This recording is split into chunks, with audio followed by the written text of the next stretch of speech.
الحمدللہ وحدہ والصلاة والسلام علی من لا نبی بعدہ وعلی آلہ واصحابہ الذین اوفوا وحدہ اما بعد فاعوذ باللہ من الشیطان الرجیم بسم اللہ الرحمن الرحیم۔ اہل سنت کا ہے بیڑا پار اصحاب حضور، نجم ہیں اور ناؤ ہے عطرت رسول اللہ کی۔ بالخصوص آج کے اس خصوصی پیغام کا مقصد 28 مئی بروز ہفتہ نشتر پارک کراچی میں ایک عظیم الشان سنی کانفرنس ہو رہی ہے، جسے حقیقتاً سنی کانفرنس کہا جا سکتا ہے، جس میں خصوصی خطاب کنز العلماء قبلہ ڈاکٹر آصف اشرف جلالی دامت برکاتہم العالیہ کا وہاں پر خصوصی خطاب ہوگا۔ اور سندھ والوں کے لیے خوشخبری ہے کہ ڈاکٹر صاحب نے اپنے مصروفیات میں سے وقت نکال کر آپ کو وقت عطا کیا ہے، تو آپ سب سندھ والے بالخصوص اور کراچی والے بھی بالخصوص وہاں پر شرکت کریں، اور باقی بھی لوگ کوشش کریں کہ وہاں پر ڈاکٹر صاحب کا وہ بیان سنیں، جس میں وہ بتائیں گے سنی ہوتا کون ہے،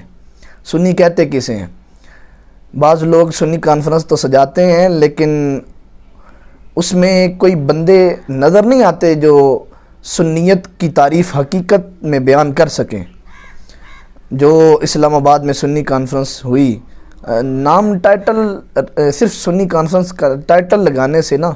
وہ سنی کانفرنس نہیں بنتی، بلکہ اس میں جو شخصیات ہوں نا،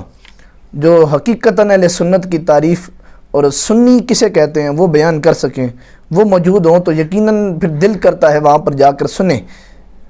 ہمارا بھی دل کرتا ہے، تو تمام سنیوں کا بھی دل کرتا ہے، لیکن جب ہوئی وہ لوگ جن کی ساری زندگی صحابہ کے خلاف زبانیں تان کرتے ہوئے اور زبان درازی کرتے ہوئے گزری ہو، گالم گلوچ کرتے ہوئے گزری ہو، نو ڈیمانڈ کہتے ہوئے گزری ہو، جن کی ساری زندگی صحابہ پر تان و تشنیع کرتے ہوئے گزری ہو، ان سے مناظرے بھی ہوئے ہوں اور وہ مناظرے ہارے بھی ہوں، اور پھر ان سے صلح کر کے صلح کلیت کا قائل ہو کر پھر سنی کانفرنس سجانا، یہ چہ معنی دارت کوئی سمجھ میں نہیں آتا۔ تو پھر وہاں پر اپنے چیلوں کو آگے کر کر خود پیچھے چھپ جانا۔ اور اس کانفرنس کے بعد ڈاکٹر صاحب نے کنونشن کر کے نا ایک جملہ کہا تھا، وہ مجھے بڑا پسند آیا، جس میں انہوں نے کہا کہ باقی سب تو ہیں، لیکن وہاں پر جو کیمرہ مین تھا وہ سنی نظر آ رہا تھا، کیونکہ اس نے نا خالی کرسیوں کی ویڈیو بنا کر بتا دیا کہ لوگ کتنے جا رہے ہیں، خالی کرسیاں پڑی ہوئی ہیں اور چیلے آگے بیان کر رہے ہیں۔ خود تو گرو جتنے بھی ہیں، کوئی کینیڈا میں بیٹھا ہے، کوئی یو کے میں بیٹھا ہے، کوئی اویلیا میں بیٹھا ہے، اور کوئی پنڈی میں بیٹھا ہے، لیکن اپنے چیلوں کو آگے کر کے، اور سب سے بڑا چیلا وہ کالا کوا پنڈی کا مویشی، وہ جا کر وہاں پر تم نے یہ کر دیا وہ کر دیا۔ اور بھائی سنی کسے کہتے ہیں یہ تو بیان کرنا، سنی ہوتا کون ہے، کیونکہ خود سنی نہیں ہے تو پھر یہ کیا بتائیں گے سنی ہوتا کون ہے۔ اور ڈاکٹر صاحب نے المستند کا حوالہ دے کر کہا کہ یہ تاریخ صرف تم نے پڑھنی ہے، اور امام ربانی رحمۃ اللہ تعالیٰ علیہ کی مکتوبات شریف سے بھی انہوں نے بتایا، انہوں نے وہی عبارت پڑھ کے بتایا کہ سنی کسے کہتے ہیں۔ اللہ کا فضل ہے کہ ہمیں ایسے علماء ملے کہ جن کے نقش قدم پر آج ہم بھی چل رہے ہیں، اور بالخصوص ہمارا اس آستانے پر آستانہ علیہ جن نجار شریف میں آگے 9 جون کو عرس بھی آ رہا ہے۔ اگر فقیر کو موقع ملا کچھ بیان کرنے کا تو یقیناً میں وہاں پر بھی بتاؤں گا کہ سنی کہتے کسے ہیں، اور جو ڈاکٹر صاحب نے سنیت کی تعریف کی ہے وہ حقیقتاً حق ہے۔ الحمدللہ سے اگر اللہ نے چاہا تو ضرور میں بتاؤں گا، وہاں پر بھی ہم ان تمام لوگوں کو نوٹ کریں گے اور لوگوں کو بتاؤں گا کہ رافضیت خارجیت کس چیز کا نام ہے اور سنیت کس چیز کا نام ہے۔ الحمدللہ ہم نوشہ پاک کے غلام ہیں، اور در حقیقت ہم نوشائی ہم جانتے ہیں کہ سنی کسے کہتے ہیں، اور اگر کوئی نشائی اس سنی اور بالخصوص اہل سنت و جماعت کے طریقے پر نہیں ہے تو خدا را واپس آ جائیں، یہ آپ سے میری التجا ہے، اپیل ہے۔ بعض سنی ہمارے نوشائیوں کے ایسے آستانے ہیں بزرگوں کا نہیں کہہ رہا، بزرگ تو ہمارے سروں کے تاج ہیں، انہوں نے بتایا سنی کسے کہتے ہیں، ہمارے نوشہ پاک نے بتایا سنی کسے کہتے ہیں، پیڑی پاک رحمان والوں نے بتایا سنی کسے کہتے ہیں، بلوال شریف والوں نے بتایا سنی کسے کہتے ہیں، سخی سلمان نے بتایا سنی کسے کہتے ہیں۔ بزرگوں کی بات نہیں کر رہا، آگے جو آئے ہیں نا کام وہ خراب کر رہے ہیں، تو اس لیے ہوش کے نہ کھن لیں، تو واپس آ جائیں،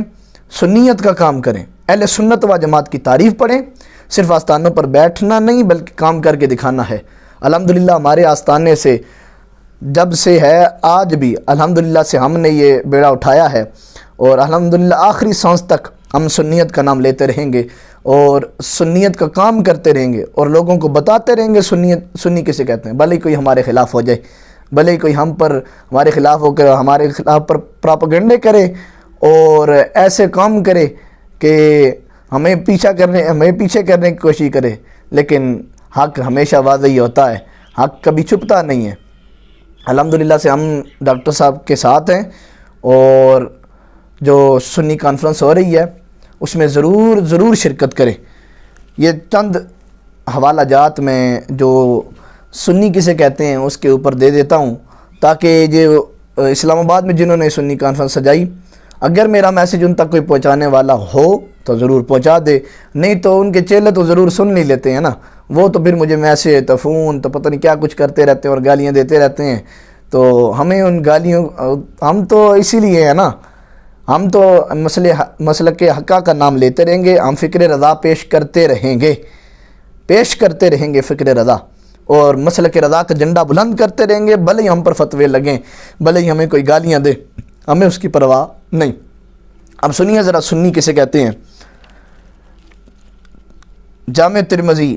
امام ابو عیسیٰ ترمذی رحمۃ اللہ تعالیٰ علیہ نے کتاب الایمان کے اندر حدیث کو نقل فرمایا، جلد 2 صفحہ نمبر 549 ہے، مکتبہ رحمانیہ ہے، لاہور سے چھپی ہے۔ امام ابو عیسیٰ ترمذی رحمۃ اللہ تعالیٰ علیہ نے اس کے اندر حدیث کو نقل فرمایا، اور میرے حضور صلی اللہ علیہ وآلہ وسلم نے فرمایا کہ یقیناً بنی اسرائیل 72 فرقوں میں بٹ گئی، اور میری امت 73 فرقوں میں بٹ جائے گی، سوائے ایک ملت کے سب دوزخی ہیں، یعنی 73 فرقے امت محمدیہ کے ہوں گے، 72 جہنمی ہیں، ایک ان میں سے جنتی ہوگا۔ صحابہ نے عرض کی ومن ہیا، یا رسول اللہ وہ کون ہیں، وہ فرقہ کون سا ہے؟ حضور نے فرمایا قال ما انا علیہ واصحابی، جس پر میں ہوں اور میرے صحابہ کرام ہیں، وہ فرقہ جنتی ہوگا جس پر میں ہوں اور میرے صحابہ کرام ہیں۔ یہ ذرا صحابہ کرام پر غور کریں، حضور صحابہ کا کہہ رہے ہیں میرے صحابہ کرام جس پر ہیں وہ فرقہ جنتی ہوگا، اور یہ ٹولہ یہ سارا صحابہ کو بونکنے والا، اور یہ سنیت کے لبادہ اوڑھ کر لوگوں کہتے ہیں ہم سنی ہیں۔ یہ دیکھو حضور کس کو سنی کہہ رہے ہیں۔ اور ابو داؤد شریف کے اندر کتاب السنہ اور شرح السنہ جلد 2 صفحہ نمبر 286، یہ بھی لاہور سے چھپی ہے، اس کے اندر کہ حضور کا فرمان 70 فی النار وواحد فی الجنہ وہی الجماعہ، 72 دوزخی ہیں، ایک جنتی ہے اور وہ بڑا گروہ ہوگا، وہ جنتیوں کا گروہ بڑا ہوگا۔ 73 فرقے ہیں، 72 جہنمی ہیں، اور جو ایک جنتی ہوگا وہ سب سے بڑا گروہ ہوگا۔ اور الحمدللہ اہل سنت و جماعت، اب دیکھ لیں جہاں پر بھی اہل سنت و جماعت، آگے وہ تقلید کسی کی بھی کرتے ہوں، چاہے مالکی ہوں، شافعی ہوں، حنبلی ہوں، یا چاہے حنفی ہوں، الحمدللہ سے وہ سنی ہیں، چاہے جس بھی علاقے میں رہ رہے ہوں، اور جس بھی علاقے میں چلے جائیں اہل سنت آپ کو کثرت سے نظر آئیں گے۔ اسی طرح قاضی ایاز مالکی رحمۃ اللہ تعالیٰ علیہ نے شفا شریف کے اندر، اور خطیب بغدادی نے تاریخ بغداد کے اندر یہ ایک حدیث کو نقل فرمایا، لا تسبوا اصحابی۔ حضرت انس بن مالک رضی اللہ تعالیٰ عنہ حدیث کے راوی، رسول اللہ صلی اللہ علیہ وسلم نے ارشاد فرمایا میرے اصحاب کو گالی نہ دو، آخری زمانہ میں ایک قوم آئے گی جو میرے صحابہ کو گالیاں دے گی، اگر ایسے لوگ بیمار ہو جائیں تو ان کی عیادت نہ کرو، اگر مر جائے تو جنازہ میں شرکت نہ کرو، ان سے نکاح نہ کرو، ان کو وراثت نہ دو، اور ان سے سلام نہ کرو، اور ان کی نماز جنازہ بھی نہ ادا کرو۔ تاریخ بغداد جلد 8 صفحہ نمبر 142، یہ بیروت سے چھپی ہے۔ یہ ذرا غور کریں حضور کیا فرما رہے ہیں کہ جو صحابہ کو گالی دے، جو نو ڈیمانڈ کہے، جو صحابہ کو معاذ اللہ مومن نہ مانے، جو صحابہ کو مسلمان نہ مانے، معاذ اللہ کسی بھی ایک صحابی کی تکفیر کرے، وہ مومن نہیں، اس کا جنازہ پڑھنا حلال نہیں، اس کے ساتھ کھانا پینا حلال نہیں، اس کی عیادت کرنا حلال نہیں ہے۔ اگر تو کرے گا تو وہ حرام کا مرتکب ہوگا۔ یہ ذرا غور کر لیں کہ سنی کسے کہتے ہیں۔ اور یہ سب کے سب لوگ صلح کلیت کے قائل ہیں۔ یہ کہتے ہیں جی فلاں بھی ٹھیک ہے، فلاں بھی ٹھیک ہے۔ ہو جی وہ کہاں سے ٹھیک ہو گئے؟ صلح کلیت کا قائل کبھی نہیں ہونا۔ ہم ان کے ساتھ ہیں جو کبھی صلح کلیت کے قائل نہیں ہوئے، وہ کبھی بھی صلح کلیت کے قائل نہیں ہوئے۔ اور الحمدللہ سے سنی امام بخاری سے لے کر شیخ محقق علی الاطلاق شیخ عبدالحق محدث دہلوی رحمۃ اللہ تعالیٰ علیہ تک جتنے بھی محدثین کرام گزرے ہیں، ان کی آپ ہسٹری اٹھا کے دیکھ لیں، سارے سنی ہیں اور مسلک اہل سنت و جماعت کے ساتھ جڑے ہوئے تھے۔ اور انہوں نے بتایا سنی کہتے کسے ہیں، سنی کس چیز کا نام ہے۔ اب علی علی کرنے سے علی ملتا نہیں ہے۔ مولا علی تو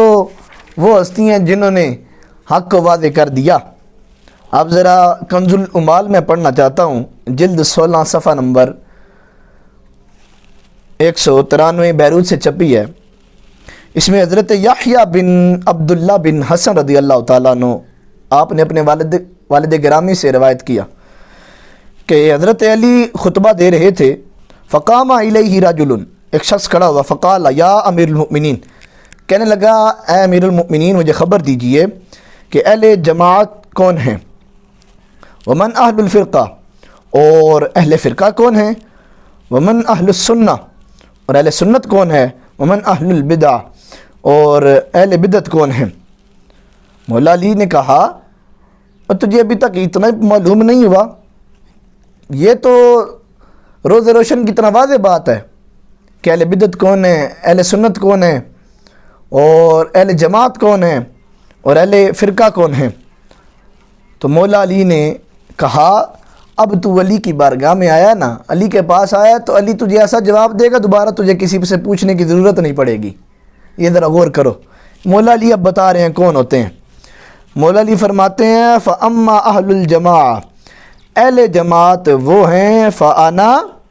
جس پر میں ہوں اور جس پر میری اتباع کرنے والے لوگ ہیں، جس پر میں اور میری اتباع کرنے والے لوگ وہ کون ہیں؟ وہ سنی ہیں، وہ اہل جماعت ہیں، اگرچہ تھوڑے ہیں۔ اور یہ جماعت اللہ اور حضور کے حکم سے حق ہے، حق پر ہیں یہ سارے کے سارے، وَذَلِكَ الْحَقُ، کہہ رہے ہیں یہ سارے کے سارے حق پر ہیں۔ اور مولا علی آگے فرماتے ہیں فَأَمَّا أَهْلُ الْفِرْقَةِ، سنیے ذرا اہل فرقہ کون ہیں۔ فَالْمُخَالِفُونَ لی، کہتے ہیں جس نے میری اور میرے ساتھ والوں کی مخالفت کی اگرچہ زیادہ ہیں، بھلے ہی کثرت سے ہوں، کانفرنسیں کریں، کٹھے ہو جائیں، سارے کٹھے ہو کر بھی باتیں کرتے رہیں تو وہ حق پر نہیں ہو سکتے۔ مولا علی کہتے ہیں اگرچہ زیادہ بھی ہوں، علی کی مخالفت کرنے والے اور علی کے چاہنے والوں کی مخالفت کرنے والے اگرچہ زیادہ ہیں، وہ کون ہیں؟ اہل فرقہ میں سے ہیں۔ اور اہل سنت کون ہیں؟ وَأَمَّا أَهْلُ السُّنَّةِ الْمُتَمَسِّكُونَ بِمَا سُنَّةِ، کہتے ہیں اہل سنت وہ ہیں جس نے اللہ اور رسول کے طریقے کو تھاما ہوا ہے، اگرچہ تھوڑے ہیں، تھوڑے بھی ہوں، کسی بھی علاقے میں ہوں، لیکن اللہ اور اللہ کے رسول کے طریقے کو تھاما ہوا ہے، وہ اہل سنت والے ہیں۔ وہی در حقیقت سنی ہیں جو رب کی پیروی کرتے ہیں، رسول اللہ کی پیروی کرتے ہیں۔ اور اہل بدعت کون ہیں؟ کہتے ہیں اہل بدعت وہ ہیں فالمخالفون لامر اللہ، کہتے ہیں جنہوں نے قرآن اور رسول اللہ صلی اللہ علیہ وسلم کی شریعت کی مخالفت کی اور اپنی عقل اور خواہش پر چلے اگرچہ زیادہ ہوں۔ اب یہ تو مولا علی تعریف کر رہے ہیں ان سب کی، اور تفسیر در منصور جلال الدین سیوطی رحمۃ اللہ تعالیٰ علیہ نے بھی سنیت کی تعریف کرتے ہوئے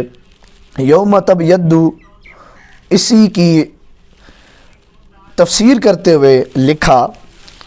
اور پہلے کنز الایمان سے ترجمہ سن لیجئے، یوم تبیض وجوہ وتسود وجوہ، جس دن کچھ چہرے چمک رہے ہوں گے اور کچھ منہ کالے۔ اب اس کی تفسیر جو تفسیر در منصور کے اندر علامہ جلال الدین سیوطی رحمۃ اللہ تعالیٰ علیہ نے کی، اس کے اندر حضرت ابو سعید خدری رضی اللہ تعالیٰ عنہ سے روایت ہے کہ رسول اللہ صلی اللہ علیہ وسلم نے یہ آیت تلاوت کی کہ جس دن کچھ کے منہ چمک رہے ہوں گے اور کچھ کے منہ کالے ہوں گے، اس میں حضور فرماتے ہیں کہ جن کے چہرے چمک رہے ہوں گے وہ اہل سنت و جماعت والے ہوں گے، اور جن کے چہرے کالے ہوں گے وہ اہل بدعت لوگ ہوں گے۔ تو یہ ذرا غور کریں، جس نے بھی اپنے آپ کو حضور کے ساتھ جوڑنا ہے اور بالخصوص مسلک رضا کا کام کرنا ہے، تو وہ ذرا غور کرے کہ سنی کون ہوتا ہے اور فکر رضا ہے کیا۔ اور یہ مخالفت کر کے تو آج ساتھ ٹائٹل لگاتے ہیں شمشیر اعلیٰ حضرت کا، ذرا غور کرو ان پر۔ شمشیر اعلیٰ حضرت صرف ٹائٹل سے نہیں بلکہ کام کرنے سے بنتا ہے، کام کر کے دکھانا پڑتا ہے۔ یہ مکہ معظمہ کے شیخ الحدیث ہیں مولانا سعید محمد مغربی رحمۃ اللہ تعالیٰ علیہ۔ آپ فرماتے ہیں جب ہندوستان سے کوئی آتا ہے نا تو ہم اس سے مولانا شاہ احمد رضا خان صاحب کے بارے میں پوچھتے ہیں، اگر وہ ان کی تعریف کرتا ہے تو ہم جان لیتے ہیں کہ اہل سنت سے ہے، اور اگر ان کی برائی کرتا ہے تو ہم جان لیتے ہیں کہ بد مذہب ہے۔ اور یہی ہماری کسوٹی ہے پہچاننے کی۔ کہتے ہیں ہم نے سنی اور بد مذہب کو پہچاننا ہوتا ہے نا تو ہم ہندوستان سے آنے والے لوگوں سے پوچھتے ہیں کہ تم محمد رضا کے بارے میں کیا کہتے ہو، اگر تم ان کی تعریف کر دے تو ہم جانتے ہیں کہ سنی ہے، اور اگر ان کی مخالفت کریں ہم جان جاتے ہیں بد مذہب ہے۔ اب غور کریں سید محمد علوی کیا فرماتے ہیں، کہتے ہیں قاضی القضاء مکہ معظمہ، یہ سید محمد علوی رحمۃ اللہ تعالیٰ علیہ کہتے ہیں اعلیٰ حضرت کی شان میں فرماتے ہوئے یہ کہتے ہیں کہ ہم اعلیٰ حضرت امام احمد رضا خان فاضل بریلوی رحمۃ اللہ تعالیٰ علیہ کو ان کی تصنیفات اور تالیفات سے پہچانتے ہیں، ان کی محبت سنیت کی علامت ہے۔ یہ دیکھ لیجئے کہ مکے کے علماء بڑے بڑے شیخ الحدیث بھی کہہ رہے ہیں کہ احمد رضا وہ ہستی ہیں جن کی تصنیفات اور تالیفات جتنی بھی ہیں، جتنی بھی انہوں نے کتابیں لکھی ہیں، وہ در حقیقت سنیت کے اوپر ہیں اور سنیت کو واضح کر رہی ہیں۔ ان کی محبت سنیت کی علامت ہے۔ اگر امام محمد رضا سے محبت ہے تو مکے کے بھی علماء کہہ رہے ہیں کہ وہ سنی ہے، اور اگر ان سے محبت نہیں ہے تو جان لیا جائے کہ وہ سنی نہیں ہے۔ یہ مکے کے سارے بڑے بڑے شیخ الحدیث ان کی محبت میں اور ان کی تعریف کر رہے ہیں اور بتا رہے ہیں کہ سنی ہوتا کون ہے۔ تو الحمدللہ چاہے تو کوئی بھی کتاب پڑھ لیں، یہ سبس ناول میرے پاس موجود ہے، یہ پڑھ کے دیکھ لیں، آپ کو پتہ چل جائے گا کہ سنی کسے کہتے ہیں۔ یہ کشف المعجوب، یہ آپ پڑھ کے دیکھ لیں تو تفضیلیوں کے منہ پر داتا صاحب نے پہلے سے تماچا مارا ہوا ہے۔ جو تفضیلیت کے قائل ہیں اس میں دیکھیے داتا صاحب نے جو ترتیب وہ کیسے رکھی ہے۔ پہلے سیدنا صدیق اکبر انہوں نے لکھا ہے، یہ میں عبارت پڑھ کے سنا بھی دیتا ہوں، سنیے ذرا۔ کشف المحجوب کے اندر داتا علی حجویری رحمۃ اللہ تعالیٰ علیہ نے کیا فرمایا، کہتے ہیں سیدنا صدیق اکبر رضی اللہ تعالیٰ عنہ کا رتبہ انبیاء علیہ الصلوۃ والسلام کے بعد ساری مخلوق سے افضل و مقدم ہے، ان کا رتبہ سب سے افضل و اعلیٰ ہے۔ تو اس کے بعد انہوں نے سیدنا عمر فاروق کا ذکر فرمایا، پھر سیدنا عثمان غنی کا ذکر فرمایا، اور پھر مولا حیدر کرار علی المرتضیٰ کا ذکر فرمایا۔ اب کوئی ہم پر فتویٰ لگائے تم صحابہ کا ہی نام لیتے ہو، اہل بیت سے بغض رکھتے ہو، اور بھئی ہم نے کب کہا؟ ہم جیسے اہل بیت کا ذکر کرتے ہیں تم نہیں کر سکتے، ہم سنی حضرات جیسے اہل بیت کو مانتے ہیں تم نہیں مان سکتے، ہم جیسے ان سے محبت کرتے ہیں تم نہیں کر سکتے ہو۔ اس لیے تو ہم کہتے ہیں ہمارے ساتھ کبھی بیٹھو تو علی علی تم بھی کرو ہم بھی کر کے دکھائیں، تم بھی ان کی شان میں کچھ قصیدے پڑھو، ہم بھی تمہیں پھر علی علی کر کے دکھائیں گے، ہم بھی تمہیں سیدہ طیبہ طاہرہ کا نام لے کر بتائیں گے، ہم بھی تمہیں بتائیں گے کہ اہل بیت اطہار کون تھے۔ جیسے تم مانتے ہو یہ ماننے کا طریقہ نہیں ہے. تم معصوم مانتے ہو اور تم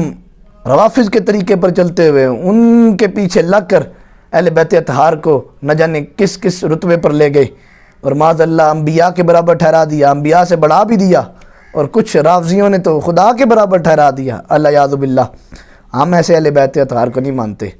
ہم اہل بیت اطہار کو سے محبت کرتے ہیں, ہم صحابہ کرام سے محبت کرتے ہیں. ہم کہتے ہیں ہم کوئی وہ بندہ سنی ہی نہیں رہتا جو صحابہ سے محبت کرے اور اہل بیت سے نہ کرے, یا اہل بیت سے محبت کرے اور صحابہ سے نہ کرے. ہم تو کہتے ہیں دونوں کی محبت لازم ہے, تبھی تم کامل مومن بن سکتے ہو. تو اس لیے اللہ عز و جل ہمیں ان سب سے محبت کرنے کی توفیق عطا فرمائے, اور اہل بیت اطہار کا صدقہ ہمیں ہمارا مشن اور صحابہ کرام کا صدقہ ہمیں اپنا مقصد سمجھنے کی توفیق عطا فرمائے اور سنیت کا کام کرنے کی توفیق عطا فرمائے. اور ڈاکٹر صاحب جیسا کام کر رہے ہیں, اہل سنت میں بے شمار اور بھی لوگ ہیں جو صحیح مسلک اہل سنت و جماعت کو واضح طور پر بیان کرتے ہیں,